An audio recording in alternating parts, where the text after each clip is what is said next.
Coffee শুধু একটি পানীয় না, এর পেছনে আছে একদম সিনেমার মতো একটা গল্প। শুরুটা কোথায়? চলুন আমরা একটু জেনে আসি। ধারণা করা হয় কফির জন্ম ইথিওপিয়াতে, প্রায় নবম শতাব্দীর কথা।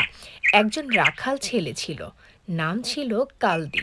সে লক্ষ্য করলো তার ছাগলগুলো এক ধরনের লাল ফল খাওয়ার পর অদ্ভুতভাবে লাফাচ্ছে, এনার্জিতে ভরপুর হয়ে যাচ্ছে। কৌতূহল থেকে সে নিজেও সেই ফল খেয়ে দেখে। তারপর তারও ঘুম উড়ে গেল। ধর্ম থেকে দুনিয়ায়। এই ফল পরে গিয়ে পৌঁছায় ইয়েমেনে। সেখানে সুফি সাধুরা রাতে জেগে ইবাদত করার জন্য এই কফি পান করা শুরু করেন। ধীরে ধীরে কফি হয়ে ওঠে জাগরণের পানীয়।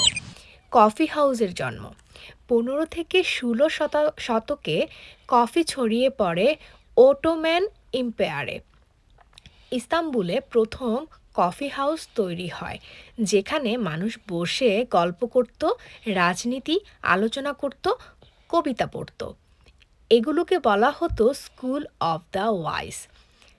নিষিদ্ধ হয়েছিল মাঝে। কফি এত জনপ্রিয় হয়ে যায় যে কিছু শাসক ভয় পেতে শুরু করেন, কারণ মানুষ একসাথে জড়ো হয়ে আলোচনা করছিল। তাই কিছু জায়গায় কফি নিষিদ্ধ করা হয়েছিল, কিন্তু মানুষ থামেনি।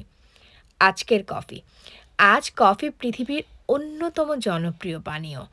কফি এখন শুধু এনার্জি না, একটা লাইফস্টাইল। ছোট্ট অনুভূতি। এই এক কাপ কফি মানে শুধু ক্যাফেইন না, এর মধ্যে আছে ইতিহাস, সংস্কৃতি আর মানুষের সংযোগের গল্প। তাই কফি হয়ে উঠেছে দিনের পর দিন মানুষের নিত্যসঙ্গী।